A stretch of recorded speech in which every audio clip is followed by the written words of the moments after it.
Hello, good evening everyone. कैसे हो आप सब लोग? पढ़ाई कैसी चल रही है? वीडियोस में कहीं भी किसी भी टॉपिक में कोई प्रॉब्लम आती है तो प्लीज़ मुझे बताना, ऑनेस्टी के साथ बताना।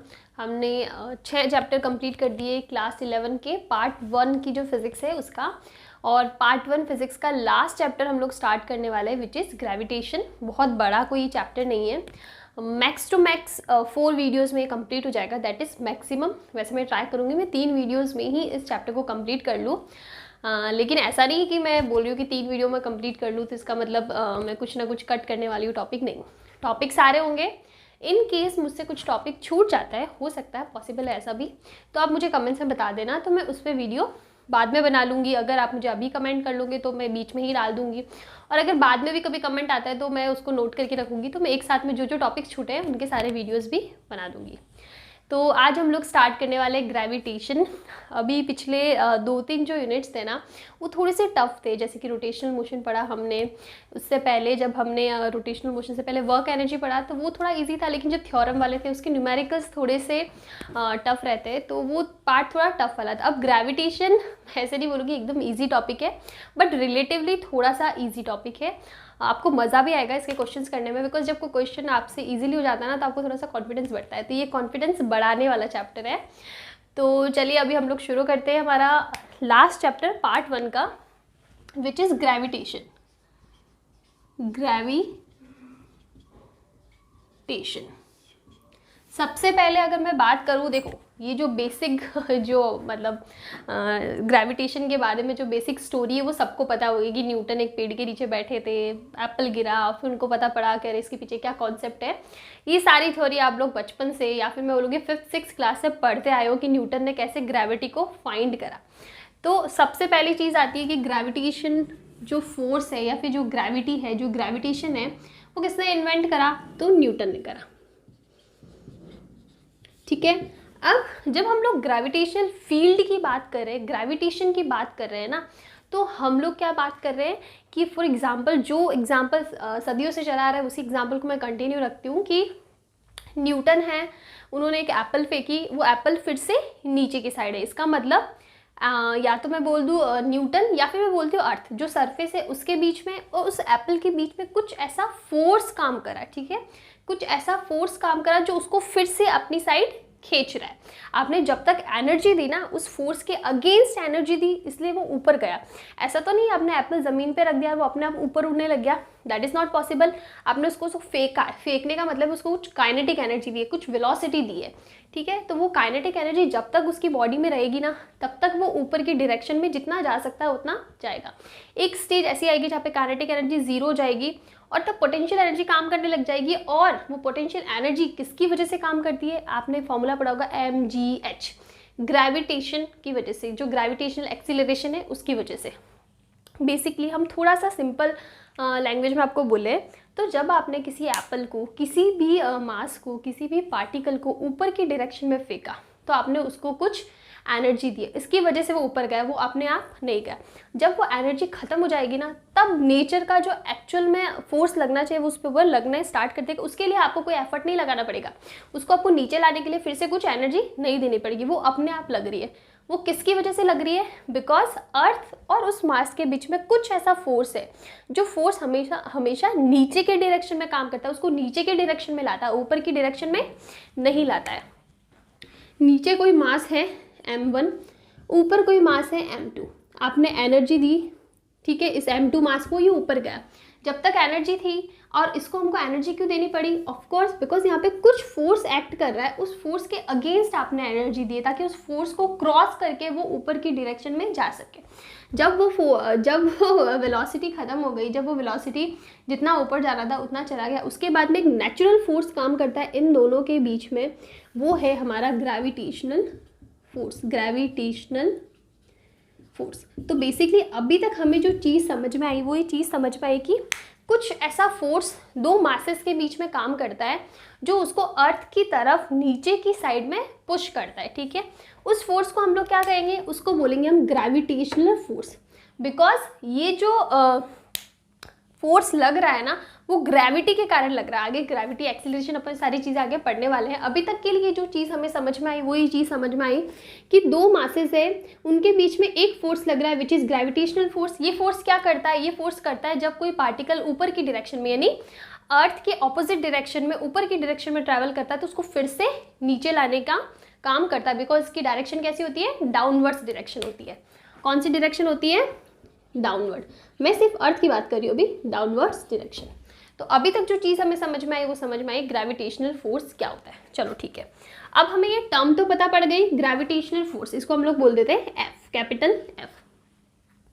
अब दूसरी चीज़ आती है कि ये फोर्स है, लेकिन हमें कैसे पता पड़ेगा कि फोर्स ज़्यादा लगेगा, कम लगेगा, कब इसकी वैल्यू ज़्यादा होनी चाहिए, कब इसकी वैल्यू ज़ीरो होनी चाहिए, हमें कैसे पता पड़ेगा? इसका मतलब ये फोर्स किसी ना किसी चीज़ पे तो डिपेंड करता होगा कि भाई इस चीज़ की वैल्यू ज़्यादा होगी, जिस पे ये डिपेंड करेगा ना उसकी वैल्यू ज़्यादा होगी तो फोर्स ज़्यादा होगा, और जिस पे इन्वर्सली डिपेंड कर रहा है तो उसकी वैल्यू ज़्यादा होगी तो फोर्स की वैल्यू कम होगी।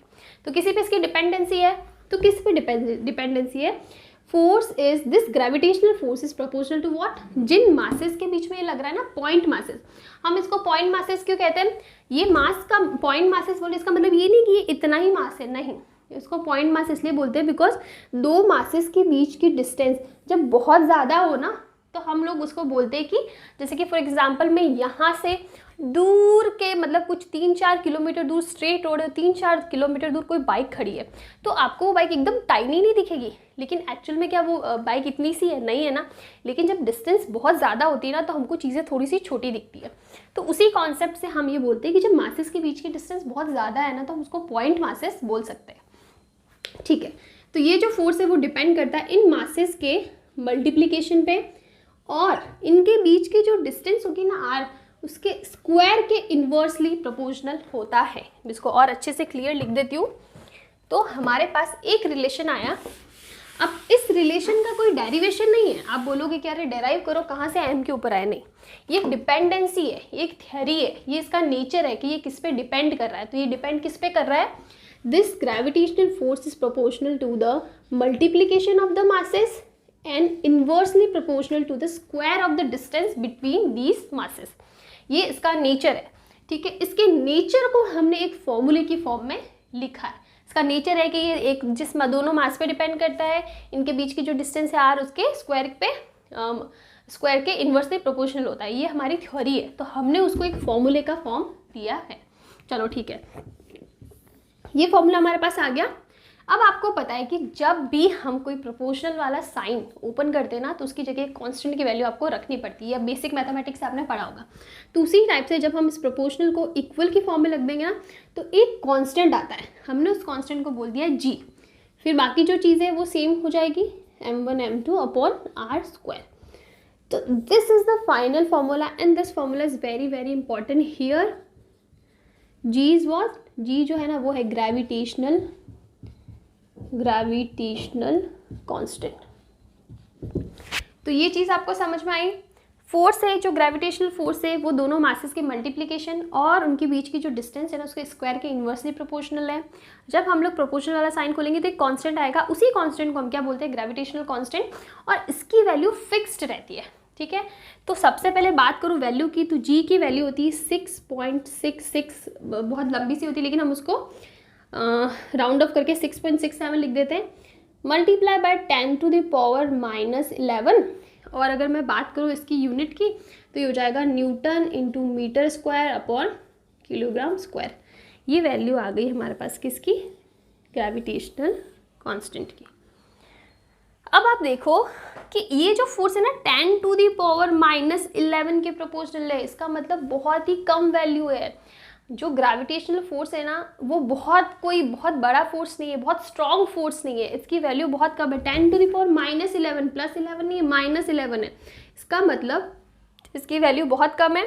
तो ये तो आ गई हमारा ग्रेविटेशनल कांस्टेंट की वैल्यू। ये वैल्यू आपको याद रखनी पड़ेगी, जब भी आप न्यूमेरिकल्स करोगे ना ये वैल्यू आपको पुट करनी पड़ेगी, तो ये वैल्यू आपको याद होनी चाहिए। यूनिट आप इजीली निकाल सकते हो। जी की यूनिट निकालनी F into R square, F की यूनिट होती है newton multiply by metre square divide by kilogram का स्क्वायर। आप ऐसे भी यूनिट निकाल सकते हो। फिर आती है इसकी डायमेंशन की बात। ये बेसिक चीज़ है, अगर आपको कोई एक आध नंबर का क्वेश्चन पूछ ले मेंस में इसके ऊपर तो आ सकता है, वैल्यू तो नहीं आता है, डायमेंशन फिर भी आ सकता है। तो डायमेंशन होता है इसका m-1 L3T⁻²। ये भी आप लोग इजीली निकाल सकते हो। अब मैं ये निकालना अभी नहीं बता सकती, हमारा जो स्टार्टिंग का फर्स्ट चैप्टर था ना, वो जो डायमेंशन वाला था, उसमें हमने ये सारी चीज़ें पढ़ चुके हैं। तो ये कुछ बेसिक इसकी वैल्यूज़, एक तो इसकी वैल्यू और इसका डायमेंशन क्या होता है। तो अभी तक जो चीज़ हमें क्लियर हुई है वो चीज़ ये क्लियर हुई है कि ग्रेविटेशनल फोर्स क्या होता है, इसकी डिपेंडेंसी किसके ऊपर है, फिर ये ग्रेविटेशनल कांस्टेंट कैसे आया, उसकी वैल्यू कितनी है और उसकी डायमेंशन कितनी है, ये कुछ चीज़ें हमने पढ़ी है। अब हम लोग पढ़ते हैं कुछ ये जो ग्रेविटेशनल कांस्टेंट है ना, इसकी कुछ नेचर की बात करते हैं, इसकी वैल्यू की बात करते हैं या फिर इस फोर्स की बात करते हैं। स्पेशल पॉइंट लगा के हम लोग हेडलाइन लगा सकते हैं, स्पेशल पॉइंट्स, स्पेशल पॉइंट्स। सबसे पहली बात, जैसे कि मैंने अभी बताया कि g की वैल्यू 10⁻11, इसका मतलब बहुत कम है। तो ये नेचर का वीकेस्ट फोर्स है। नेचर का मतलब, नेचर में बेसिकली 4 टाइप के फोर्सेस होते हैं, ग्रेविटेशनल फोर्स हो गया, न्यूक्लियर फोर्स हो गया, इलेक्ट्रोमैग्नेटिक फोर्स हो गया, ठीक है। तो नेचर के कुछ पर्टिकुलर फोर्सेस होते हैं ना, उन फोर्सेस के अंदर सबसे वीक फोर्स है। अगर मैं सबसे स्ट्रॉन्ग फोर्स की बात करूँ ना, तो वो होता है न्यूक्लियर फोर्स। न्यूक्लियर जो फोर्स होता है ना, जो न्यूक्लियॉन्स के बीच में लगता है, वो सबसे स्ट्रॉन्गेस्ट फोर्स होता है, सबसे स्ट्रॉन्ग होता है। सबसे वीकेस्ट, सबसे वीक फोर्स जो है ना, वो कौन सा है, ग्रेविटेशनल फोर्स है। दूसरा बात करो, it is a conservative force, it is a conservative force. Conservative force क्या होता है, ये चीज़ हमने पिछले चैप्टर में जब वर्क एनर्जी पावर पढ़ा था ना, उसके अंदर पढ़ा है कि कंजर्वेटिव फोर्सेज ऐसे फोर्सेज होते हैं जिसके अंदर जो वर्क डन होता है ना, वो आपके पाथ पे डिपेंड नहीं करता है। यानी आप ए से बी किसी भी पाथ से जाओ, उससे डिपेंड नहीं करता। वो किस चीज़ पे डिपेंड करता है कि इनिशियल और फाइनल पोजिशन क्या है। तो basically conservative forces are those forces जिसके अंदर work done depends on initial and final position. जो पाथ है, पाथ से इंडिपेंडेंट रहता है, ठीक है। कंजर्वेटिव फोर्स हो गया। तीसरा थर्ड पॉइंट है, it's a radial force, it's a radial force. Radial force का मतलब है जब भी किसी फोर्स की वैल्यू 1/r² के प्रोपोर्शनल होती है ना, तो उसको हम लोग रेडियल फोर्स या फिर सेंट्रल फोर्स बोलते हैं, ठीक है। तो ये उसी कैटेगरी में आता है, एक रेडियल फोर्स है, एक सेंट्रल फोर्स है।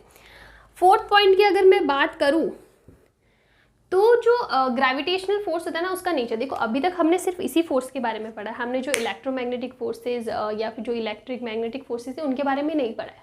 लेकिन वो क्या फोर्सेज होते हैं ना, उसके अंदर एक कांस्टेंट होता है। अगर मैं इलेक्ट्रिक फील्ड की बात करूं, तो उसके अंदर हमारे पास आता है ससेप्टिबिलिटी आती है, और हमारे पास परमिटिविटी आती है। सेम केस मैग्नेटिक फील्ड के अंदर, मैग्नेटिक फील्ड के हम परमिएबिलिटी पढ़ते हैं। तो बेसिकली इनके अंदर क्या होता है कि ये जो फोर्सेस होते हैं ना, वो नेचर पे डिपेंड करते हैं, मीडियम पे डिपेंड करते हैं कि कौन से मीडियम के अंदर हम स्टडी कर रहे हैं।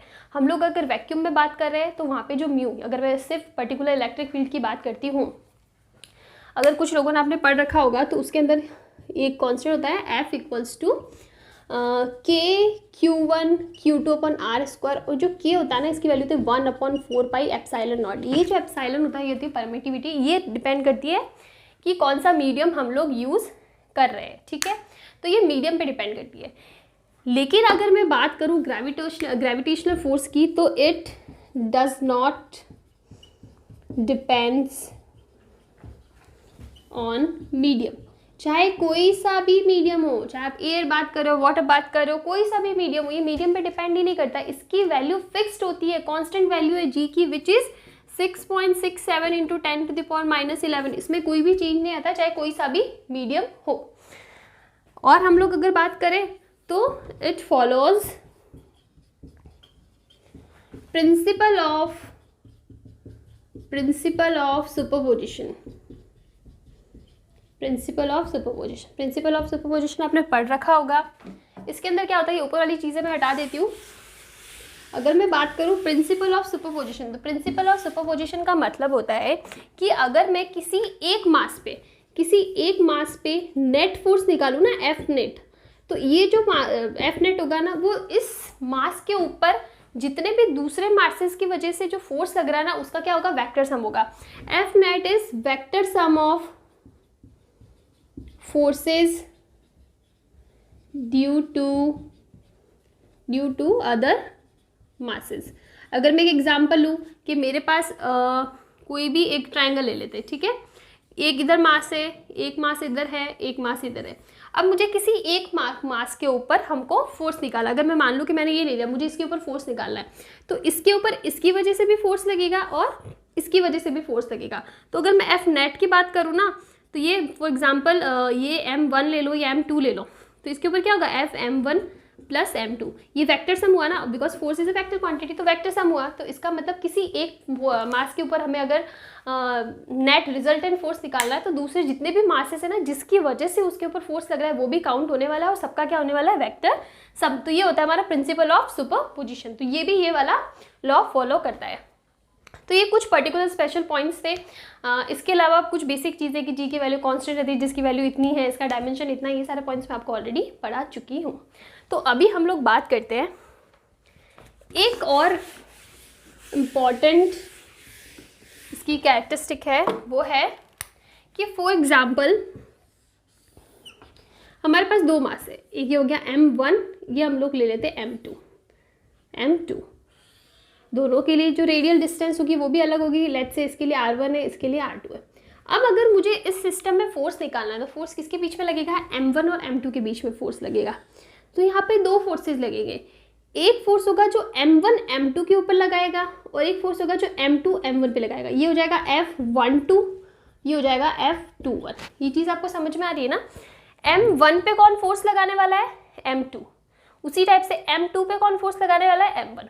अब मैं कोई भी मतलब नॉर्मल होगा तो वो ये क्वेश्चन पूछेगा, नॉर्मल होगा का मतलब है कोई भी, अगर मैं किसी को भी ये कॉन्सेप्ट समझाने लगूंगी तो मुझसे ये क्वेश्चन पूछेगा, यार दोनों में डिफरेंस क्या है, चाहे ये इस पे लगाए चाहे ये इस पे लगाए, बात तो एक ही। हाँ, बात एक ही है, F12 is equals to F2, but what, इसको हम लोग ऐसे लिखेंगे। ऐसे का मतलब समझ में आया, इन दोनों की डायरेक्शन अलग है, एक की डायरेक्शन ऐसी है, एक की डायरेक्शन ऐसी है, इनका मैग्नीट्यूड सेम होता है लेकिन इनकी वैल्यूज अलग होती है। इनको मैं ऐसे लिख सकती हूँ -F21। अगर मैं सेम डायरेक्शन में ले लेती हूँ तो नेगेटिव साइन आ जाएगा। Basically these two forces are equal but opposite in direction. इसका मतलब क्या, बेसिकली एक्शन रिएक्शन जो हमने पढ़ा था ना, एक्शन रिएक्शन फोर्स, उस टाइप से ये एक्ट करता है। दोनों फोर्सेस की वैल्यू सेम होगी बिकॉज मास की वैल्यू इसमें भी m1 m2 आने वाला है, इसमें भी m1 m2 आने वाला है, तो दोनों की वैल्यू तो सेम रहने वाली है, बट डायरेक्शन का चेंज आ जाएगा। एक में डायरेक्शन इस डायरेक्शन में होगी, दूसरे में उसके ऑपोजिट होगी। तो ये चीज़ भी याद रखनी चाहिए। अब हम लोग कुछ न्यूमेरिकल्स करते हैं जिससे हमारे कुछ कॉन्सेप्ट क्लियर हो जाए। उसके बाद में हम लोग जो भी आगे का टॉपिक होगा ना उसके बारे में बात करेंगे। तो सबसे पहले मैं एक क्वेश्चन बताती हूँ। Question number 1, we have a question. There are two spheres made of any metal are in contact. Both the spheres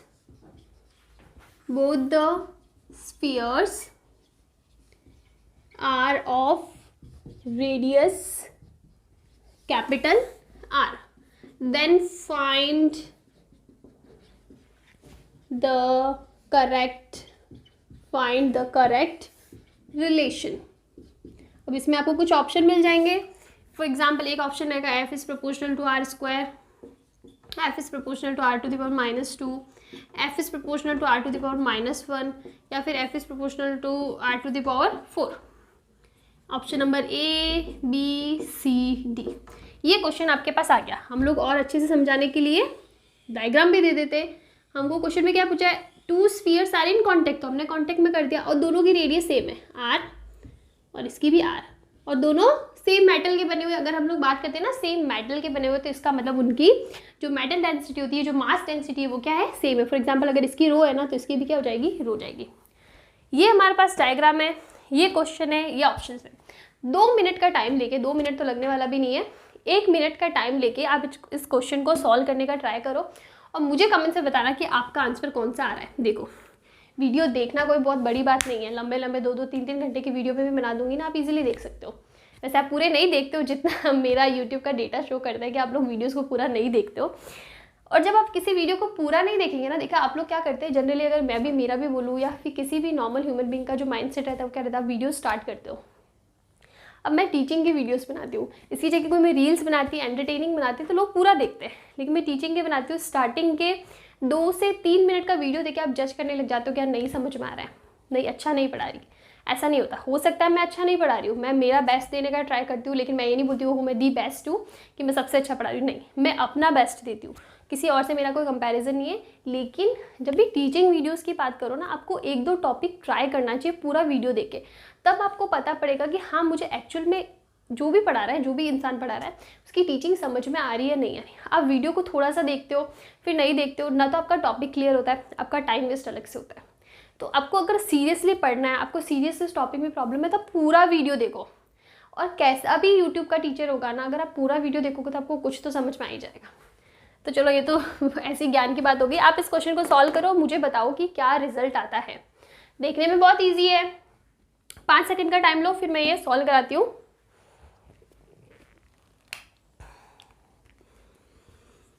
चलो आई गेस 5 सेकंड हो गए। तो देखो क्वेश्चन के अंदर हमको जो पूछा है ना, आप जनरली क्या करोगे, अगर मैं किसी भी नॉर्मल बच्चे का बता रही हूँ, आपने लॉ पढ़ लिया, उसके बाद आपका इसका क्या आंसर देने वाले हो, F equals to what G(m1) और ये इनका मास ले लो M1 M2 कुछ भी ले लो आप, दोनों का मास सेम, दोनों का मास, अच्छा मास क्वेश्चन में गिवन ही नहीं है तो हम लेते नहीं, लेकिन हमारे पास लॉ है M1 M2 अपॉन R²। अब आपको पता है इनके बीच की डिस्टेंस क्या हो जाएगी, ये R है और ये R है, तो बीच की डिस्टेंस क्या होने वाली है 2R।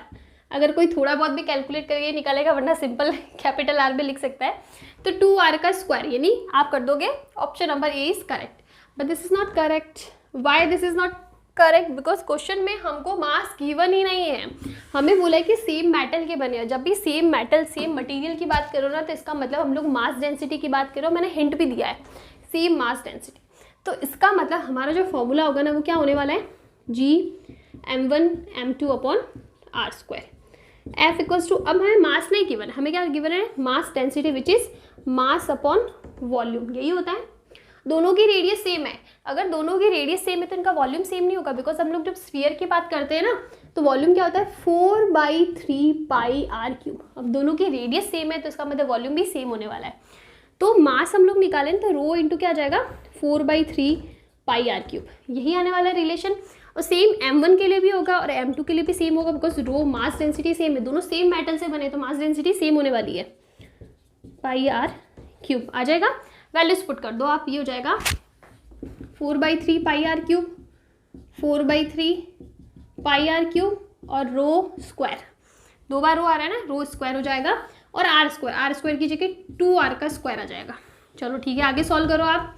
अब आप देखो, आप सारी चीज़ें निकाल दो, ये कांस्टेंट है, ये भी कांस्टेंट है, ये भी कांस्टेंट है, पीछे क्या बचा R⁴ और R⁴ 2 वाला जो स्क्वायर है भी कांस्टेंट हो जाएगा, R⁴² प्रोपोर्शनल हो जाएगा। तो इसका मतलब हमारे पास रिलेशन आ रहा है F is proportional to R⁴, न कि R⁻²।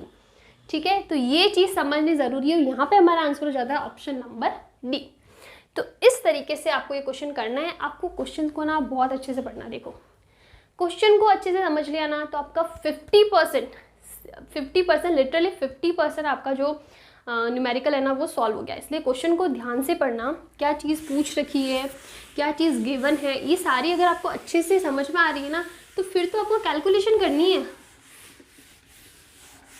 चलो ये क्वेश्चन हो गया। उसके बाद में हम लोग एक क्वेश्चन करते हैं, कौन सा क्वेश्चन करें, चलो ठीक है। क्वेश्चन के अंदर हमें गिवन है एक ट्राइंगल, मास m मास m मास m। अब हमें निकालना है कि किसी एक मास पे, कोई भी ले लो, हम लोग ये मास ले, तीनों मास सेम ही है, हमें निकालना है कि इस मास पे F नेट कितना होगा, या फिर हम लोग क्वेश्चन में लिखेंगे F नेट ऑन एनी मास। किसी भी एक मास को आप ले लो और उसके ऊपर टोटल फोर्स कितना लग रहा है वो आपको कैलकुलेट करना है। चलो ठीक है, हमने ले लिया ये वाला, आपको ये नहीं लेना, ये ले लो, चलो ये वाला ले लेते हैं। अब आपको देखना है कि इस मास पे कौन किस किस की वजह से फोर्स लग रहा है। दो दूसरे मासेस है तो इस पे एक तो इसकी वजह से लगेगा, एक इसकी वजह से लगेगा। ये चीज़ पता हो गई। देखो इस टाइप के जो क्वेश्चन होंगे ना, आप आगे इलेक्ट्रिक फील्ड पढ़ोगे ना क्लास 12 में, तो उसमें तो पूरा भरा पड़ा है इस टाइप के क्वेश्चन। तो इसमें दो चीज़ें आपको बहुत अच्छे से समझ में आनी चाहिए। सबसे पहली चीज़, ये तो ईजी है, ग्रेविटेशन वाले क्वेश्चन में ये इजी है बिकॉज इसके अंदर जो मासेस होते हैं ना वो हमेशा पॉजिटिव होते हैं, उसमें ये नहीं होता नेगेटिव मास पॉजिटिव मास। जब आप इलेक्ट्रिक फील्ड पढ़ोगे ना उधर थोड़ी सी कॉम्प्लिकेशन होती है। इसका मतलब है कि वहाँ पे जो मासेस है वो पॉजिटिव भी हो सकता है और नेगेटिव भी हो सकता है। दैट्स वाई वो थोड़ा सा मोर कॉम्प्लिकेटेड वर्जन होता है। चलो ठीक है, यहाँ पे हम लोग बात करते हैं। सबसे पहले किन की वजह से लग रहा है हमें पता पड़ गया, इसकी वजह से लगेगा, इसकी वजह से लगेगा। दूसरी चीज़ आपको निकालनी है डायरेक्शन, कि आप डायरेक्शन कैसे लोगे। ये एक वेक्टर है, जो फोर्स होता है वो एक वेक्टर क्वांटिटी है। वेक्टर क्वांटिटी है, इसका मतलब हमें देखना पड़ेगा कि इसकी डायरेक्शन कहाँ लग रही है। अगर मैं बात करूँ इस पे इसकी वजह से, तो डायरेक्शन होगी ऐसे, ये होगी डायरेक्शन ऐसे। मैंने ऐसे किस लिए लिए, जब भी हम लोग बात कर रहे हैं दो मासेस की, ठीक है, एक समझाने का तरीका है। दो मास की बात कर रहे हैं और इस पे किसी और की वजह से तो उसकी तरफ लगेगी। जिस टाइप से हम लोग टेंशन वाला क्वेश्चन पढ़ते थे ना, तो हम लोग ऐसे हमेशा दूर निकालते थे कि अवे, हमने हमेशा पढ़ा radially away from the point. ये चीज़ हमने टेंशन वाले फोर्स के अंदर पढ़ी। सेम चीज़ आपको यहाँ अप्लाई करनी है कि उससे अवे पॉइंट निकालो। आपको उसकी तरफ नहीं जाना, उससे दूर जाना। इसमें भी दूर जाना है, उसमें भी दूर जाना है। इसको समझने का एक तरीका ये ले सकते हैं, दोनों मासेस सेम नेचर के, तो रिपल्सिव टाइप का फोर्स लग रहा है। रिपल्सिव फोर्स क्या होता है, एक दूसरे से अलग खींचता है, एक दूसरे के पास अट्रैक्ट नहीं करता, खींचता है, तो इसलिए अवे जा रहा है। तो हमारे पास दो फोर्स आ गए, इसको हमने ले लिया F1, इसको हमने ले लिया F2।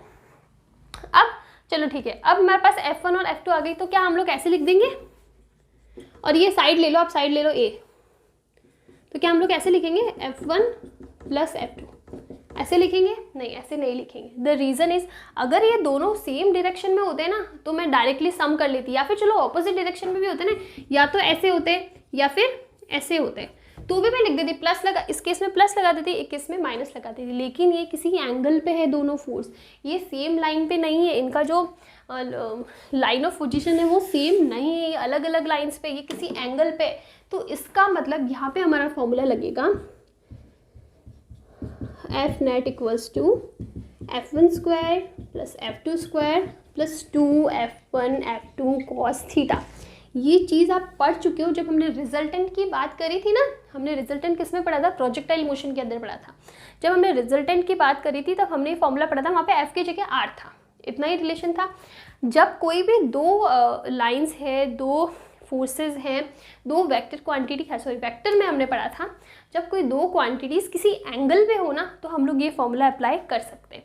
तो यहाँ पे आप देखो F नेट कितना हो जाएगा, F1 square plus F2 square, कोई चेंज नहीं करना है, plus 2F1 F2 cos theta. इनके बीच का थीटा कितना है, हमने ले लिया कि एक इक्विलेटरल एंगल है, इक्विलेटरल एंगल है, तीनों साइड्स की वैल्यू सेम है, दिस इज A, तीनों साइड की वैल्यू सेम है, तो इनके बीच का एंगल क्या होगा, 60 डिग्री होगा। तो हम लोग लिख देते हैं cos 60 डिग्री। यहाँ तक हमें चीज़ समझ में आई। अब आप देखो दोनों मासेस की वैल्यू सेम है, इनके बीच की डिस्टेंस और इनके बीच की डिस्टेंस भी सेम है, और जो फोर्स होता है ना वो किस पे डिपेंड करता है, Gm1 m2 upon r square. इनके बीच की डिस्टेंस सेम है, मास की वैल्यू सेम है, तो इसका मतलब ये दोनों फोर्सेस होंगे ना F1 और F2 क्या होंगे, इक्वल होंगे। तो ये इक्वल का मतलब है मैग्नीट्यूड इनका इक्वल होगा, डायरेक्शन का मुझे नहीं पता, मैग्नीट्यूड इक्वल होगा। तो ये हो जाएगा F स्क्वायर, दोनों को हम लोग लिख देते हैं F1 equals to F2 equals to F। तो ये हो जाएगा, इसकी भी वैल्यू पुट कर देते हैं, cos 60 होता है 1/2, तो ये आ जाएगा 3F स्क्वायर, या फिर हम लोग क्या बोलेंगे F net equals to √3F, ये वैल्यू आ जाएगी। चलो ठीक है, ये वैल्यू आ गई। इसके बाद में बिल्कुल भी कुछ भी ज़्यादा नहीं है, हल्की सी कैलकुलेशन है कि हमारा जो F नेट आएगा ना वो आएगा √3F, और F कितना होगा, Gm दोनों की वैल्यू सेम है अपॉन r स्क्वायर, इनके बीच की डिस्टेंस A है तो ये A स्क्वायर हो जाएगा। तो हमारे पास वैल्यू आ गई √3 Gm square upon A square, ये आ गई हमारे पास वैल्यू। तो इस टाइप से आप ये क्वेश्चन कर सकते हो। इसमें दो चीज़ें पता होनी चाहिए, दोनों फोर्स सेम लाइन में है या नहीं है, उनकी डायरेक्शन पता है तो आप इजीली निकाल सकते हो, और क्या मासेस और किसकी वजह से कितना लग रहा है, मतलब इस मास पे किस किस की वजह से यहाँ पे फोर्स लग रहा है, ये दो चीज़ें पता है तो कैलकुलेशन हो जाएगी। चलो अभी हम लोग नेक्स्ट क्वेश्चन करते हैं।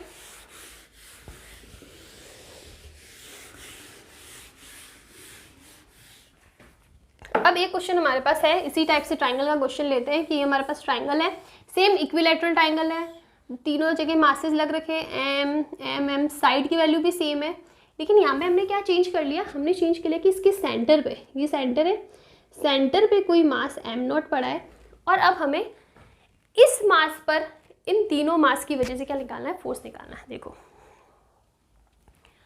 ये सेंटर पे मास है एम नॉट, अब इसकी वजह, इसके ऊपर हमें निकालना है कि एफ नेट कितना होगा, find F net on am not. ठीक है, तो इसकी वजह से इन तीनों की वजह से फोर्स लगेगा ना, इन तीनों की वजह से फोर्स लगेगा, तो इसका मतलब तीन डायरेक्शन बना लेते हैं हम लोग, और डायरेक्शन क्या होगी, अवे, ऑलवेज अवे, ये हो गई अवे डायरेक्शन। ठीक है, तो हम लोग इसको ऐसे कर देते हैं, away away away, this is M naught, this is M, this is M, this is M. अब निकालो बीच का एंगल कितना होगा, ये टोटल कितना एंगल होगा, 360 डिग्री एंगल होगा, 360 डिवाइडेड बाई 3, 120, यानी ये भी 120 होगा, ये भी 120 होगा, और ये भी 120 होगा। ठीक है, अब हमें रिजल्टेंट निकालना है, तो आप देखो ये तो एक किसी पर्टिकुलर, जब भी कोई एक एक्सिस हो ना, देखो तीन एक्सिस होती है एक्स वाई जेड, तो हमें पता है कि ये किसमें वाई एक्सिस में जा रहा है, लेकिन ये दोनों अलग अलग एक्सिस में जा रहे हैं, तो इनको हम लोग रिजॉल्व करते हैं। जो हमने फॉर्मूला बनाया ना अभी रिजल्टेंट का, F1 square plus F2 square plus 2F1 F2 cos theta, तो वो किन्हीं दो फोर्सेस पे काम करेगा, तो हम लोग ये दो फोर्सेस ले लेते हैं। ठीक है, हमें ये भी पता है दोनों फोर्सेस की वैल्यू सेम होगा, बिकॉज ये जो डिस्टेंस है ना आर, ये डिस्टेंस हमारी क्या होने वाली है, सेम होने वाली, ये हमारे पास। अब आप देखो, अगर मैं बात करूँ रिजल्टेंट की, यहाँ पे कुछ सॉल्व करने की ज़रूरत ही नहीं है। ठीक है, ये ऐसा है, ये कुछ एंगल पे, इन दोनों का जो रिजल्टेंट होगा ना वो एग्जैक्टली इनके बीच में ही तो होगा, एग्जैक्टली इनके बीच में होगा, दोनों की वैल्यू सेम है। ठीक है, दोनों का बीच का एंगल, इसका मतलब इसका रिजल्टेंट आएगा कुछ ऐसे, और इसकी डायरेक्शन होगी ऐसे। ये चीज़ आप समझ सकते हो। तो अब देखो ये एक फोर्स ही हो गया, इसको हम लोग मान लेते हैं एफ डैश, ये दोनों का मैग्नीट्यूड सेम आ रहा है, और दोनों की डायरेक्शन क्या आ रही है, एक दूसरे के ऑपोजिट आ रहे हैं। इसका मतलब यहाँ पे अगर मैं बात करूँ ना एफ नेट, तो इसकी वैल्यू क्या आने वाली है, 0। ठीक है, तो कोई भी ऐसी बॉडी जिसके अंदर सारे साइड में इक्वल फोर्सेस हो और हमें उसके सेंटर पे फोर्स निकालना है, तो वो 0 ही होगा। इसकी जगह अगर मैं एक स्क्वायर ले लेती हूँ ना कि एम मास एम मास एम मास एम मास, तो सेंटर पे कोई मास है एम नॉट, इस पर हमें फोर्स लगाना है, तो वो 0 ही होगा। ठीक है, तो ये क्वेश्चन हो गया हमारा यहाँ पे सॉल्व। आप इसको चाहो तो रिजल्टेंट वाला फॉर्मूला लगा के भी कर सकते हो, सेम रिजल्ट आने वाला है। अभी हम लोग एक क्वेश्चन लेते हैं, क्वेश्चन है सेम ट्राइंगल ले लेते हैं, एम एम एम। अब हमने एक मास ले लिया कि किसी एक बेस के सेंटर पे हमने लग दिया मास एम नॉट, और इस पे हमें एफ नेट निकालना। अभी हमने क्या लिया था सेंटर पे, जब हम लोग सेंटर पे लेंगे ना तो उस पर फोर्स 0 लगेगा, बिकॉज सारी डायरेक्शन सेम एंगल पे, और सेम एंगल पे सेम फोर्स लगने वाला, because M naught M M naught M M naught M, तो फोर्स की वैल्यू भी क्या रहने वाली है, सेम रहने वाली है, तो वो कैंसिल आउट हो जाएगी। चलो ठीक है, अब इस पर आप कैसे निकालोगे, सबसे पहले इस पर इन तीनों की वजह से लगेगा, इसकी वजह से लगेगा इस डायरेक्शन में, इस डायरेक्शन में, और एक हम लोग बना देते ये, और ये लगने वाला है इस डायरेक्शन में, होगा। अब आप देखो साइड हम लोग ले लेते हैं ए। ठीक है, तो ये दोनों जो फोर्स है ना वो सेम डायरेक्शन में, सॉरी सेम मैग्नीट्यूड होगा, बिकॉज यहाँ पे एम नॉट है, यहाँ पे एम है, एम नॉट है एम है, डिस्टेंस भी सेम होगी a/2 a/2, बस जो चेंज आ रहा है वो आ रहा है क्या है, डायरेक्शन अलग अलग है, तो इसका मतलब इक्वल एंड ऑपोजिट, तो ये एक दूसरे को क्या कर देंगे, कैंसिल आउट कर देंगे। आप ना एक एक फोर्स के लिए कैलकुलेशन करेंगे ना वो बहुत ही ज़्यादा कॉम्प्लिकेटेड हो जाएगा, तो आप इस टाइप से समझो कि यहाँ पे देखो डायरेक्शन एक दूसरे के ऑपोजिट है लेकिन मैग्नीट्यूड सेम है, तो इसका मतलब f माइनस एफ आ जाएगा, तो इसकी वैल्यू 0 हो जाएगी। 0 का मतलब ये एक दूसरे को कैंसिल आउट कर देंगे, इनको काउंट करने की हमें ज़रूरत नहीं है। तो अब जो फोर्स बचता है वो किसका बचता है, सिर्फ इसके बीच में, तो हमारा जो एफ नेट होगा ना वो क्या होगा, G M naught M upon R, इनके बीच की डिस्टेंस लेट से एक्स, तो ये एक्स का स्क्वायर हो जाएगा, सिर्फ इतना बचने वाला है। अब ये डिस्टेंस आपको निकालनी तो आप निकाल सकते हो, ये एंगल है हमारा 60 डिग्री, ठीक है। वैसे तो ट्राइंगल में आपको पता होना चाहिए, लेकिन फिर भी हम लोग निकाल के बताते हैं। 60 डिग्री है, ये a/2 है और ये हमें निकालना है। थीटा के सामने वाली साइड परपेंडिकुलर और ये बेस, तो हमें ये दोनों चीज़ चाहिए, तो कौन सा एंगल आने वाला है, perpendicular, tan theta. tan theta equals to perpendicular upon base, तो परपेंडिकुलर यानी x, बेस यानी a/2। tan 60 degree, tan 60 degree की वैल्यू कितनी होगी, sin 60 विच इज √3/2, cos 60 भी 1/2, √3 वैल्यू होने वाली है। तो हमारे पास x की वैल्यू होने वाली है √3/2a। ये वैल्यू आ गई हमारे पास किसकी, x की। बस यहाँ पे आप वैल्यू पुट करो, ये हो जाएगा g(m0m) √3/2a का होल स्क्वायर, तो ये हो जाएगा 4g(m0m) अपॉन 3a²। ये आ जाएगा आपका f नेट। तो इस टाइप से आपको कैलकुलेशन करनी है। तो ये कुछ क्वेश्चन हो गए, जब आप रिजल्टेंट, हम लोग रिजल्टेंट या नेट फोर्स की बात करेंगे ना, तो कुछ आपको इस टाइप से कैलकुलेशन करना। अगर आपको सेंटर में पूछा है तो भी आपको पता होना चाहिए, किसी एक साइड पे पूछा है तो भी पता होना चाहिए, और आपको किसी एक पर्टिकुलर मास के ऊपर पूछा है तो भी पता होना चाहिए। देखो अब कुछ भी हो सकता है लोकेशन, अगर मैं मास इधर भी रख दूँगी तो भी जो कैलकुलेशन है ना वो सेम ही रहेगी। अभी हम लोग करते हैं कुछ अलग टाइप के क्वेश्चन। ये तो हमारे हो गए कि हमें जब किसी एक पर्टिकुलर मास के ऊपर फोर्स निकालना है तो कैसा होगा। अभी हम लोग एक क्वेश्चन करते हैं कि हमारे पास दो मास है, ठीक है, this is mass m, this is mass m, इनके बीच की डिस्टेंस लेट्स से 2r है, ठीक है, इनके बीच की डिस्टेंस क्या है, 2r है। अब यहाँ पे क्या हो रहा है, ये मास कुछ इस डायरेक्शन में इसकी वेलोसिटी है और इसकी इस डायरेक्शन में वेलोसिटी है। तो आपको डायरेक्शन देख के पता पड़ रहा है कि एक सर्कुलर फॉर्म में ट्रैवल कर रहे हैं सर्कुलर फॉर्म में ट्रैवल कर रहे हैं। तो इस सर्कल की रेडियस कितनी हो जाएगी, r हो जाएगी। टोटल डिस्टेंस 2r है ना, विच इज डायमीटर, तो इसकी रेडियस कितनी हो जाएगी, r। तो अब हमें क्वेश्चन में पूछा है find the velocity of particles, same velocity है, find the velocity of particles at which the distance between them remains constant। Question पूछा है कि ये कौन सी वेलोसिटी से ट्रैवल करे कि ये प्रॉपर सर्कुलर फॉर्म हो, जिससे क्या होगा, इनके बीच की जो दोनों मास है ना, चाहिए वेलोसिटी इधर हो, चाहिए मास इधर भी आ जाए ना, कि ऐसे आ रही है, ठीक है। तो उस केस में भी इनके बीच की जो डिस्टेंस है ना वो कितनी रहे, 2r ही रहे। इसका मतलब है प्रॉपर एक सर्कुलर फॉर्म में ट्रैवल करे तभी ये चीज़ पॉसिबल है ना। अगर ये एलिप्टिकल शेप होता तो यहाँ पे डिस्टेंस इतनी होती हो, यहाँ पे तो डिस्टेंस सिर्फ इतनी ही होती, तो इसका मतलब एलिप्टिकल तो हो नहीं सकता, पैराबोलिक कुछ भी नहीं हो सकता। ये सिर्फ एक सर्कुलर का ही कंडीशन है कि अगर सर्कुलर फोर्स है ना तो उसी केस में क्या होगा, इनके बीच की डिस्टेंस सेम रहने वाली है और हमें वो वेलोसिटी की वैल्यू निकालनी है। बहुत ही सिंपल सा क्वेश्चन है। अगर ये चीज़ आपको समझ में आ गई ना, वो क्वेश्चन में नहीं गिवन होगा कि एक सर्कुलर फॉर्म, ये तो मैंने यहाँ पे बनाया है। क्वेश्चन में सिर्फ आपको पूछा होगा कि फाइंड द वेलोसिटी, जिस वेलोसिटी पे इनके बीच की डिस्टेंस कांस्टेंट रहनी चाहिए, सिर्फ इतना पूछा होगा। अब ये आपको निकालना पड़ेगा कि क्या ये सर्कल होगा, उसके लिए आपके कॉन्सेप्ट बहुत स्ट्रांग होने चाहिए, ठीक है। तो चलो ठीक है, ये हमारे पास कंडीशन आ गई। तो अब आप यहाँ पे देखो, यहाँ पे दो टाइप के फोर्सेस लग रहे हैं। एक फोर्स, जब भी हम लोग सर्कल की बात करें ना कि सर्कुलर मोशन आ गया, तो वहाँ पे सेंट्रीपिटल फोर्स तो आने ही वाला है, ठीक है, उसके बिना तो काम चल ही नहीं सकता। तो इसका मतलब यहाँ पे दो फोर्सेस लग रहे हैं।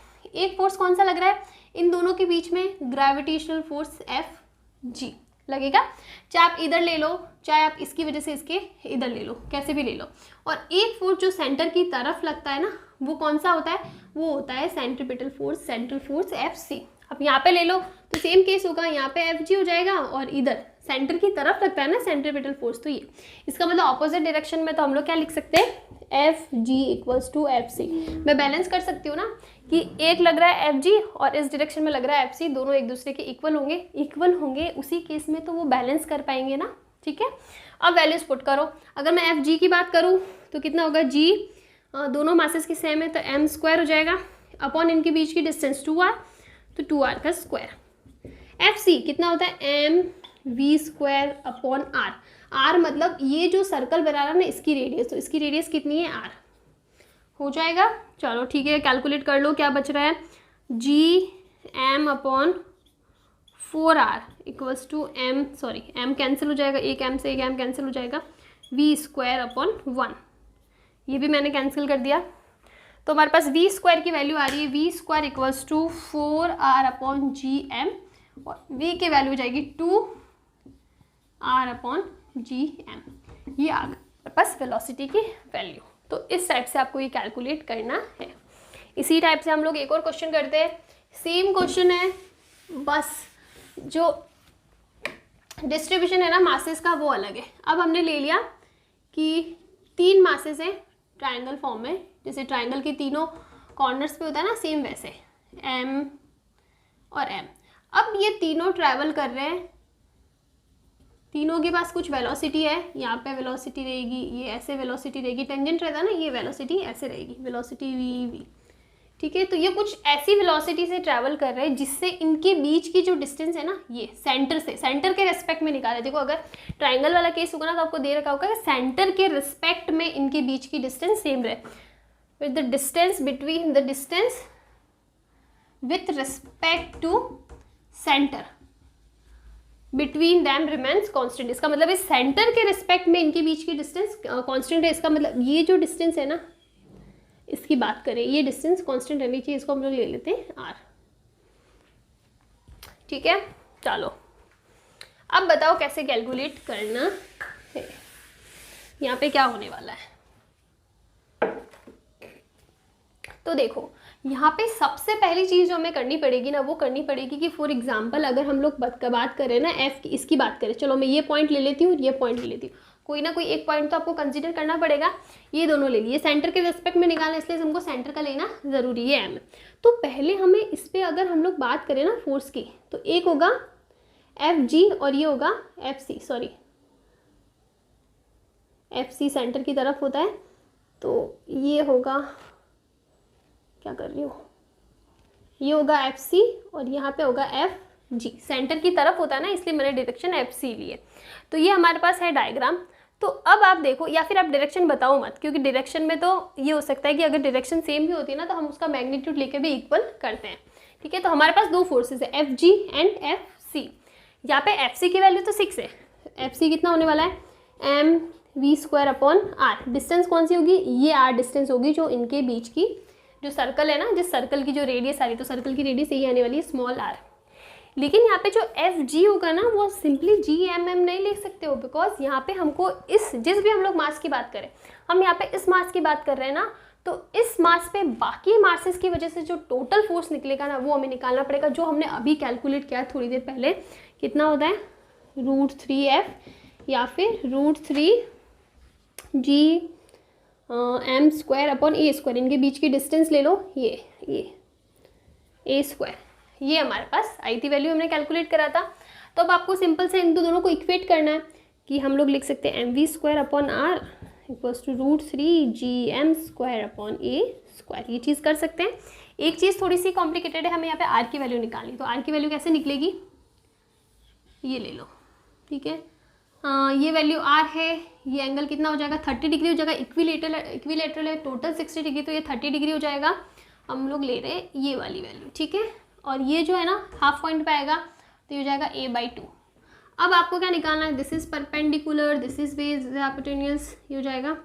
अब आप देखो कौन सा एंगल लिख सकते हैं जिसमें बेस है यहाँ पर, cos थीटा, तो जाएगा cos 30 इक्वल्स टू बेस यानी a/2 अपॉन आर, तो आर हो जाएगा a/2 अपॉन cos 30। cos 30 की वैल्यू कितनी होती है, √3/2, 2 से 2 कैंसिल हो जाएगा, हमारे पास वैल्यू आ रही है a/√3। तो बस आपको करना है M V square upon a/√3 equals to √3gm square upon A square. अब आप देखो a से a कैंसिल हो गया, √3 से √3 कैंसिल हो गया, m से m कैंसिल हो गया, हमारे पास वैल्यू क्या आ रही है, v square equals to gm upon a, और v की वैल्यू आ जाएगी √g m अपॉन a। तो तो इस टाइप से आप ये कैलकुलेशन कर सकते हो, इस टाइप के क्वेश्चन आपको इस टाइप से सॉल्व करने हैं।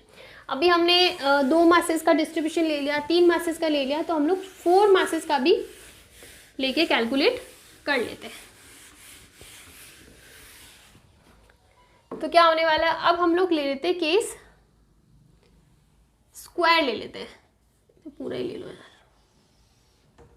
ये हमारे पास स्क्वायर है, मास m, मास m, मास m, मास m। अभी भी हम लोग सेंटर के रेस्पेक्ट में ले रहे हैं, तो ये जो होगा वो हमारा एक सर्कल बनना चाहिए, और ये जो डिस्टेंस है ना, चाहे ये ले लो, चाहे ये ले लो, ये ले लो, कोई सा भी ले लो, इसके रेस्पेक्ट में ये कांस्टेंट रहनी चाहिए। ऐसी वेलोसिटी आप बताओ, for example tangential tangential tangential, ये वेलोसिटी है। अब वेलोसिटी की वैल्यू निकालो, जिस वैल्यू पे क्या हो जाएगा, जिस वैल्यू पे हमारी जो डिस्टेंस है ना, ये डिस्टेंस r, वो क्या रहे, कांस्टेंट रहे। इसका सॉल्यूशन क्या करना है, सेम। अगर हम लोग बात करें सेंट्रल फोर्स की वैल्यू सेम रहने वाली mv²/r, विच डिस्टेंस r, तो हम लोग यहाँ पे r की वैल्यू पहले ही निकाल देते। इनके बीच का एंगल क्या होगा, 90 डिग्री होगा, तो यहाँ पे हम लोग को r चाहिए ना, तो ये कुछ ऐसा एंगल बन जाएगा। कहीं से भी ले लो, ये ले लो, ये एंगल कितना है, 45 डिग्री r है, और ये जो वैल्यू वो a/2 हो जाएगी, बेस की लेंथ a/2 है, तो a/2 angle is what, 45 degree, और हमें चाहिए ये डिस्टेंस। तो बेस है हमारे पास, हाइपोटेनस की वैल्यू निकालनी है, एंगल है हमारे पास, तो कैसे निकालने वाले हैं, वैसे ये वैल्यू भी a/2 है। आप सिंपली इतना करने की ज़रूरत नहीं, आप पाइथागोरस लगा के भी कर सकते हो। a/2, ये जो टोटल होगा वो भी a होगा, तो ये a/2 होने वाला है, तो ये हो जाएगा √a²/4 + a²/4 r = तो इसकी वैल्यू निकल जाएगी a²/2, यानी r = a/√2। तो इसका मतलब जो FC है ना, वो कितना है, mv²/a/√2। ठीक है, चलो इसकी वैल्यू हम लोग अलग से लिख दें, सारी कैलकुलेट करने के बाद हम लोग लिख देते हैं FC = √2 mv²/a। ठीक है, अब देखो, अब अगर हम लोग बात करें ग्रेविटेशनल फोर्स की, तो हमें सबसे पहले किसी एक पॉइंट को लेना पड़ेगा, और उस एक पॉइंट पे टोटल फोर्सेस की वजह से जितना भी फोर्स लगेगा ना, वो कैलकुलेट करना पड़ेगा।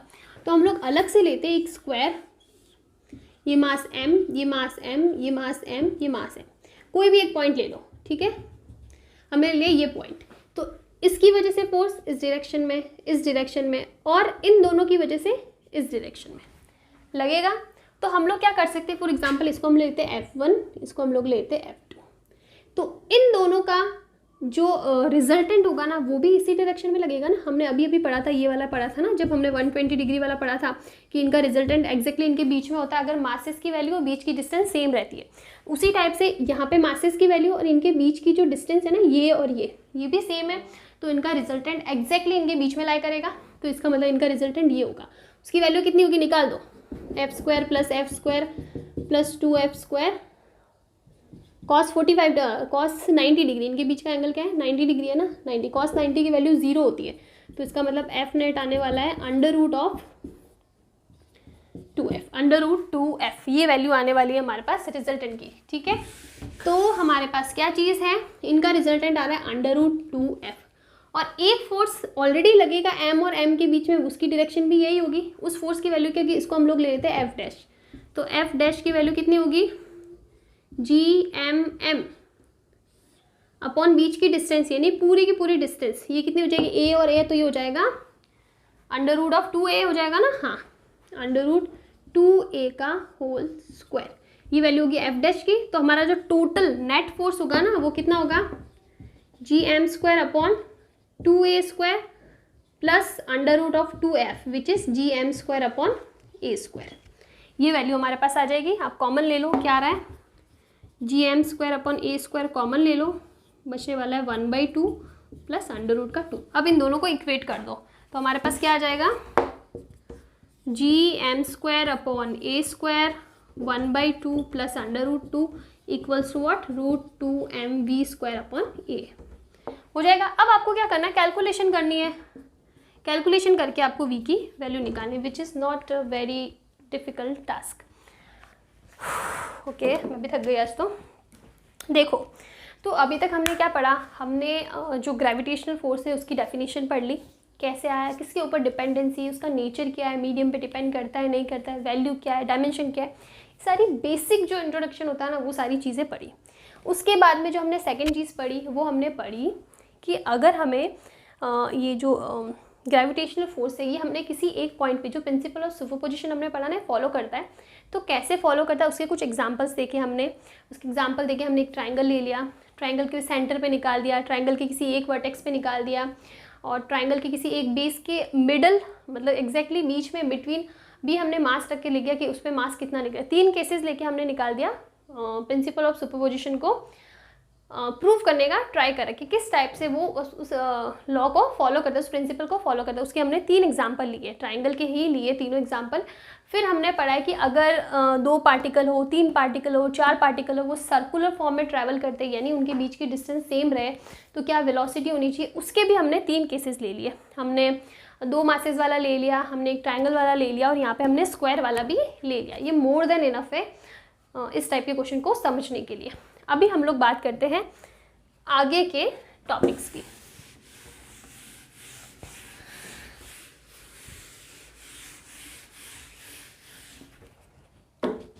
एक क्वेश्चन हम लोग और करते हैं। ये क्वेश्चन आ रखा है प्रीवियस ईयर के पेपर के अंदर। क्वेश्चन के अंदर हमें पूछा है कि हमारे पास एक मास है m, इसको हमने 2 पार्ट में ब्रोक कर दिया। For example this is mass m1, तो दिस इज मास m2। हमने इसको 2 पार्टिकल में ब्रेक कर दिया। अब हमें बताना है कि इनके बीच की इनकी वैल्यूज कितनी हो। What should be the values of m1 m2 for which force between them is maximum. मतलब इनकी ऐसी क्या वैल्यू हो कि इनके बीच का जो फोर्स है ना वो मैक्सिमम हो जाए। किस वैल्यू के लिए इनके बीच का फोर्स क्या हो जाए, मैक्सिमम हो जाए। तो आप इसको कैसे सॉल्व करोगे। सबसे पहले हम लोग फोर्स की वैल्यू निकालें तो क्या होगा, जी m1 m2, इनके बीच की distance for example it is r, ठीक है, तो हो जाएगा r का स्क्वायर, इतना हो जाएगा। लेकिन क्या मैं इन मासेस को ऐसे लिख सकती हूँ कि फॉर एग्जांपल m1 जो है ना वो जाए m के बराबर, और जो m2 है ना वो क्या हो जाएगा m माइनस एम, बिकॉज हमने कैपिटल M को ही तो ब्रेक करा है, तो अगर एक का स्मॉल है तो दूसरे का capital M minus small m हो जाएगा। तो हम लोग इसको लिख देते हैं G m minus M upon r square, हो जाएगा इसका वैल्यू। अब देखो, अब हमने क्वेश्चन में पूछा है मैक्सिमम, और मैंने आपको इस टाइप के क्वेश्चन करा है कि जब भी हमको क्वेश्चन में मैक्सिमा मिनिमा की बात करें ना तो हमें डिफ्रेंशिएशन का यूज़ करना ही करना है। तो इसका मतलब हमें चाहिए df अपॉन dm। हम लोग मास के लिए बात करें ना, मास की वैल्यू निकालनी, अगर हम लोग रेडियस की बात करते हैं तो r के रेस्पेक्ट में करते हैं। df upon dm equals to 0। जिस वैल्यू पे इसकी डिफरेंशिएशन की वैल्यू 0 हो जाएगी ना m की जिस वैल्यू पे, तो वो वहाँ पे वही वैल्यू हमें निकालनी है। तो सिंपल है, d अपॉन dm क्या हो जाएगा, G m minus M upon r square equals to 0 हम लोग बाद में पुट करेंगे, पहले हम लोग इसका डिफरेंशिएशन करते हैं।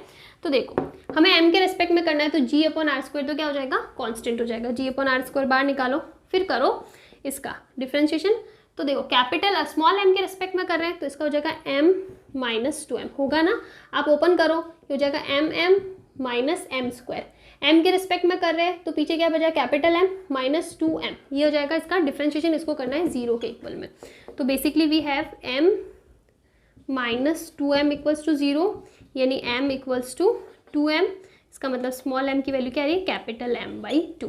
इसका मतलब m1 is capital M by 2 and m2 is also capital M by 2, because हमने लिखा ना m माइनस एम, तो m में से m बाई 2 निकालोगे तो भी m बाई 2 ही बचने वाला है। मतलब जब दोनों मासेस की वैल्यू इक्वल हो ना ब्रेक करने के बाद, उस केस में उनके बीच का फोर्स क्या होगा, मैक्सिमम होगा। तो एक छोटा सा क्वेश्चन है, प्रीवियस ईयर के पेपर में आ चुका है, इसलिए मैंने करवाया है। चलो, तो यहाँ पे फोर्स के फॉर्मूले से रिलेटेड तो सारे क्वेश्चंस खत्म होते हैं। अभी हम लोग बात करते हैं हमारा next topic which is gravitational acceleration. Gravitational acceleration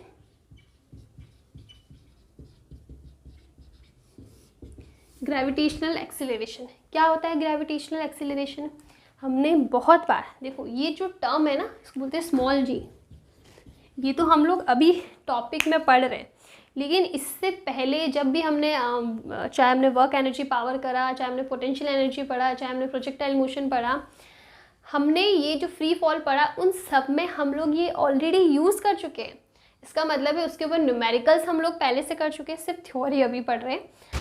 तो दिस इज स्मॉल जी। आप लोग काफ़ी लोग जानते होंगे इस पर्टिकुलर टर्म को कि स्मॉल जी क्या होता है। जब भी हम लोग फ्री फॉल की बात करते हैं ना, कि हमने छोड़ दिया, फ्री फॉल कर दिया, कोई एनर्जी नहीं दी, ना थ्रो करा, फ्री फॉल हो रहा है। फ्री फॉल तो आप सबको पता है, बिना किसी एनर्जी के, बिना किसी फोर्स के, जस्ट वो फ्रीली जो नेचुरल जो उसके ऊपर एक्सीलरेशन लगता है ना, उसकी वजह से वो नीचे की डायरेक्शन में गिर रहा है। तो उस टाइम पे उसकी जो एक्सीलरेशन होता है ना, जब फ्री फॉल होता है तो कुछ ना कुछ एक्सीलरेशन होती है उसकी।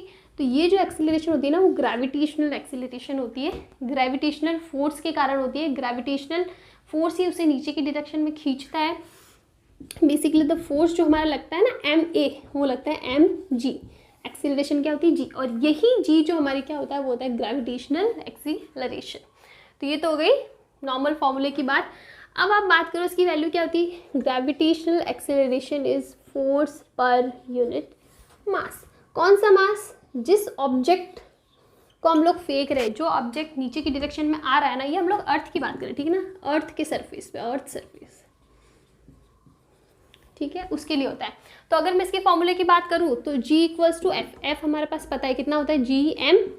और हमने मान लिया कि किसी m0 ऑब्जेक्ट को हम लोग नीचे की डायरेक्शन में फ्री फॉल करवा रहे हैं, तो वो हो गया m0 अपॉन m0, और ये हो जाता है r²। अर्थ की बात करें तो रेडियस लेता है r²। m0 से m0 कैंसिल हो जाएगा, तो G बचने वाला है GM अपॉन r²। तो बेसिकली जो ग्रेविटेशनल एक्सीलरेशन होता है ना, वो अपन जिस ऑब्जेक्ट के लिए स्टडी कर रहे हैं ना, उस ऑब्जेक्ट के मास पे तो डिपेंड ही नहीं करता है।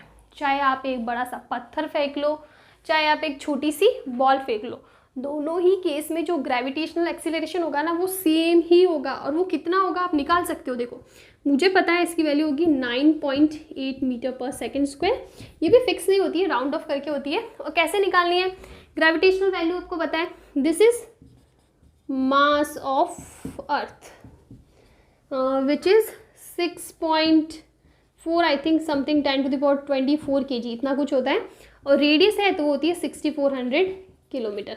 तो जब आपके पास सारी वैल्यूज़ पता है, आप कैलकुलेट कर लेना, ये इतना ही आने वाला है, 9.8 मीटर पर सेकेंड स्क्वायर। तो इसकी वैल्यू फिक्स हुई ना, बिकॉज अर्थ का मास चेंज होने वाला है नहीं, अर्थ की रेडियस चेंज होने वाली नहीं, ग्रेविटेशनल कॉन्स्टेंट तो फिक्स रहता है। तो जिस ऑब्जेक्ट को फेंक रहे हो ना, उसके मास पे डिपेंड नहीं करता है। कौन सा प्लैनेट है, कौन से सरफेस की बात कर रहे हो, उस पर डिपेंड करना। अर्थ पे करोगे तो अलग होगा, मून पे जाके करोगे तो अलग होगा। मून के लिए जो ग्रेविटेशनल एक्सेलरेशन होती है ना, वो G/6 होती है, यानी अर्थ की 1/6 टर्म होती है। अगर मैं मून की बात करूँ, तो उसके लिए ग्रेविटेशनल एक्सेलरेशन 1/6 होती है अर्थ की ग्रेविटेशनल। ठीक है, तो ये हो गया हमारे पास जनरल इंट्रोडक्शन कि जो ग्रेविटेशनल एक्सेलरेशन क्या होता है। फ्री फॉल के टाइम जो एक्सेलरेशन लगता है, that is gravitational acceleration. How is it defined, तो ये इसका फॉर्मूला होता है।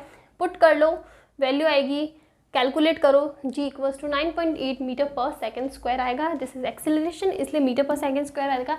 डायमेंशन होगा तो m1 L1 T⁻², एक्सेलरेशन है ना ये, m0 L1 T⁻², ये इसका डायमेंशन होगा। तो इसके अंदर इससे ज़्यादा कुछ भी नहीं है।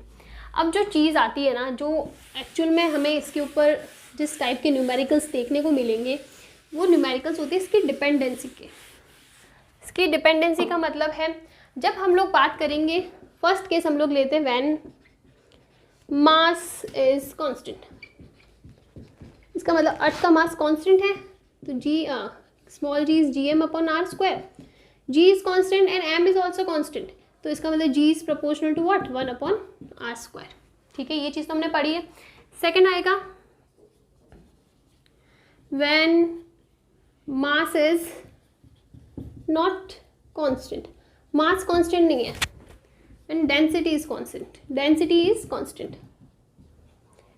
constant का मतलब है, जब हम लोग मेटल की बात करेंगे कि हमारे पास कोई स्फीयर है, वो कॉपर का बना हुआ है, वो कोई भी मेटल का बना हुआ है, और हमें मास की पूछा ही नहीं, जिस टाइप का क्वेश्चन हमने करा मास के बारे में नहीं पूछा है, लेकिन हमें मेटल टाइप बता रखा है, या फिर क्वेश्चन में डायरेक्टली गिवन है कि इसकी डेंसिटी कांस्टेंट, तो उस केस में क्या होगा, जी इक्वल्स टू जी, मास कितना हो जाएगा, जो डेंसिटी डी होती है ना वो होता है मास पर यूनिट वॉल्यूम, तो ये हो जाएगा m अपॉन 4/3, अगर हम लोग अर्थ का वॉल्यूम निकालें पाई आर क्यूब हो जाएगा।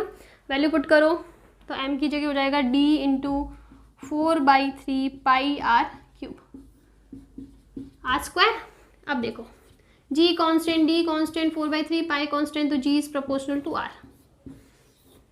आगे हमारे पास रिलेशन, तो बेसिकली हमारे पास दो रिलेशन है, जब मास कांस्टेंट है तो g is proportional to 1 upon R square, और जब मास कांस्टेंट नहीं, हमें डेंसिटी के बारे में पूछा है, मेटल गिवन है, टाइप ऑफ जो भी बॉडी होगी ना वो गिवन है कि मेटल मेटेलिक है, कॉपर की है, आयरन की है, किसी की भी है, तो उस केस में डेंसिटी कांस्टेंट आ जाएगी और हमारा रिलेशन आ जाएगा g is proportional to what, r। ये रिलेशन हो गया ये तो हो गया r का। अब हमें क्वेश्चन में एक क्वेश्चन ले लेते हैं इसके ऊपर। क्वेश्चन है if radius of earth is reduced to half, then what will be the value of g, या फिर हम लोग बोल सकते हैं परसेंटेज चेंज इन g। ये सारे जो क्वेश्चन है वो हाइपोथेटिकल क्वेश्चन है। मैंने आपको बताया था जी की वैल्यू फिक्स रहती है, विच इज़ ट्रू, जी की वैल्यू फिक्स रहती है 9.8 मीटर पर सेकेंड स्क्वायर। क्वेश्चन में गिवन है कि अर्थ की रेडियस हाफ हो जाए, तो क्या आपके हाथ में अर्थ की रेडियस को हाफ करना है? नहीं ना, ये सिर्फ हम लोग न्यूमेरिकल्स पर्पज से पढ़ते हैं कि हम लोग किस टाइप से क्वेश्चन को कर सकते हैं।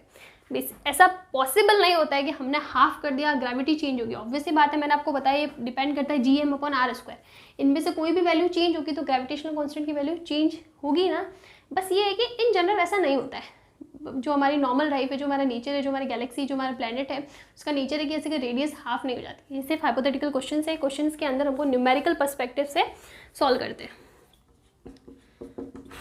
अब हमें पूछा है कि रेडियस, हमें दो चीज़ें पूछी है, हमें जी निकालना है और रेडियस की वैल्यू गिवन है, तो बेसिकली हमें सिर्फ इन दोनों वैल्यू की ज़रूरत है, तो हम लोग लिख सकते हैं जी इज प्रोपोर्शनल टू 1, और हमें मास का नहीं पूछा, इसका मतलब मास कांस्टेंट है नहीं, मेटल के बारे में पूछा है, तो हम लोग लेंगे मास इज कांस्टेंट। तो रिलेशन क्या है, G is proportional to 1/r square, या फिर मैं इसको लिख सकती हूँ g1/g2 इक्वल्स टू r2/r1 का होल स्क्वायर, लिख सकती हूँ ना रिलेशन। g1 यानी g हमें पता है, g2 हमें निकालना है सेकंड केस में, r2 हमें पता है रेडियस को हाफ कर दिया, और इनिशियली कितनी थी r थी, स्क्वायर कर दो, ये हो जाएगा g upon g2 equals to कितना हो रहा है, g upon g2, okay, r2 upon r1, r2 हमने कर दिया r/2 का होल स्क्वायर, तो हो जाएगा 1/4 ही होने वाला है, 1/4। तो basically we have g2 equals to 4g। ये रिलेशन हमारा आ रहा है, इसका मतलब जब हम लोग रेडियस को हाफ कर देंगे ना तो ग्रेविटेशनल कांस्टेंट 4 टाइम्स हो जाएगा। अगर मैं बात करूँ परसेंटेज चेंज की तो क्या हो जाएगा, g2 minus g1 upon g1 into 100, ये रिलेशन हमें पता है, यानी 4g minus g upon g into 100, 300%, मतलब 300% चेंज आने वाला है जब हम लोग रेडियस को क्या कर देंगे, हाफ कर देंगे। तो ये एक क्वेश्चन है, इस टाइप का क्वेश्चन भी आ सकता है, इजी है, इसका मतलब ये नहीं कि क्वेश्चन आता नहीं है। ओके, तो हम लोग आगे पढ़ते हैं एक बहुत ही इम्पॉर्टेंट रिलेशन। अगर आपको पूछा है, देखो ये रिलेशन था जी और आर में, अगर हमें रिलेशन पूछे जी और एम में या फिर जी और डेंसिटी में, तो आप कैसे निकालोगे? तो आप देखो जी और एम और डी में पूछा ना, सिर्फ जी और एम में, तो आप ये नहीं बोल सकते G is G M upon R square, तो G is proportional to M, no, फिर यहाँ पे रेडियस भी आ रहा है, हमें इसको भी कांस्टेंट लेके चलना पड़ेगा, तो ये पॉसिबल नहीं है। तो हम लोग इसको कैसे सॉल्व करेंगे, हमारे पास जो भी रिलेशन है ना वो लिख दो, ये रिलेशन है, और अगर मैं डेंसिटी की बात करूँ तो डेंसिटी के लिए हमारे पास है G equals to 4/3 pi R D G, शायद यही रिलेशन आता है ना, एक बार हम लोग कैलकुलेट कर लेते हैं, G into D into 4/3 pi R cube upon R square से आर स्क्वायर गया, तो जी डी 4/3 पाई आर, ठीक है, हमने सही लिखा है, यही रिलेशन हमारे पास होता है। ये दोनों रिलेशन आ गए।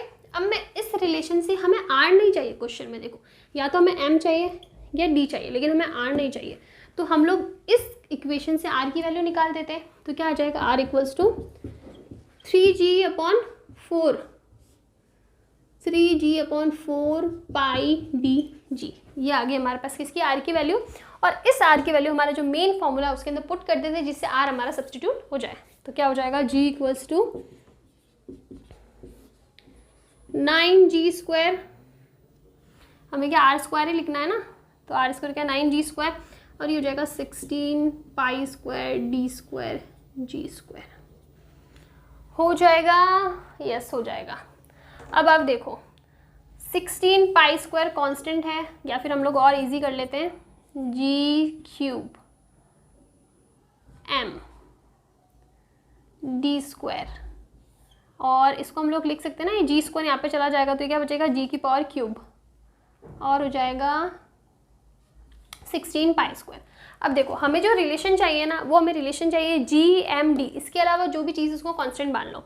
इसकी वैल्यू तो वैसे भी फिक्स है, तो कांस्टेंट 16π² कांस्टेंट, 9 कांस्टेंट, तो basically we have g³ is proportional to what, m d²। ये रिलेशन आप इसको ऐसे भी याद रख सकते हो, या फिर हो जाएगा g is proportional to m⁴ cube root लेना पड़ेगा आपको, d⁴ this is our main relation and this is very very important. बहुत कम जगह रिलेशन आपको देखने को मिलेगा, जब न्यूमेरिकल्स में आता है ना तब फिर आप पूरा का पूरा सॉल्व करने बैठते हो, वरना आप डायरेक्टली अगर इसको याद कर लो तो आपके लिए न्यूमेरिकल्स काफ़ी इजी हो जाएगा। तो ठीक है, क्वेश्चन के अंदर सिंपल सा क्वेश्चन है, इसको आप एज अ न्यूमेरिकल ले लो या फिर एज अ थ्योरम ले लो, कैसे भी ले लो। g is proportional to m⁴ and d⁴ इस पर आपको क्वेश्चन आ सकते हैं कि आपको m की यानी मास की इनिशियल या फाइनल वैल्यू गिवन हो, या डेंसिटी की इनिशियल वैल्यू गिवन हो, आपको g की इनिशियल और फाइनल वैल्यू में रिलेशन निकालना, या फिर हो सकता है क्वेश्चन में दोनों ही गिवन है, हमारे पास दोनों का रिलेशन है, दोनों ही गिवन है तो आपको कोई रिलेशन निकालना ओके। तो आपको इस टाइप से न्यूमेरिकल्स करने हैं। तो यहाँ पे हम लोग आज का जो टॉपिक है, आज का जो सेशन है, आज का वीडियो वो कंप्लीट करते हैं। इसके बाद में जो भी नेक्स्ट वीडियो होगा उसके अंदर हम लोग बात करने पड़ेंगे कि हाइट की वजह से, डेप्थ की वजह से, रोटेशन की वजह से ये जो ग्रेविटेशनल कांस्टेंट है ना जी, इसमें क्या चेंजेस आते हैं, उसके ऊपर कुछ न्यूमेरिकल्स भी हम लोग करने वाले हैं। तो ठीक है, आज की वीडियो के लिए काफ़ी हो गया। कोई भी प्रॉब्लम हो आज जो मैंने पढ़ाया उसमें कहीं कन्फ्यूज़न हो, डिफ़िकल्टी हो, तो डू कमेंट में बिलो, जो भी कमेंट सेक्शन होता है उसके अंदर कमेंट करना, ऑनेस्टली कमेंट करना, मैं आपको बिल्कुल रिप्लाई करती हूँ, मैं सबको रिप्लाई करती हूँ। तो चलो ठीक है, आज की वीडियो के लिए काफ़ी हो गया। नेक्स्ट टॉपिक की नेक्स्ट वीडियो में बात करेंगे, तब तक के लिए थैंक यू।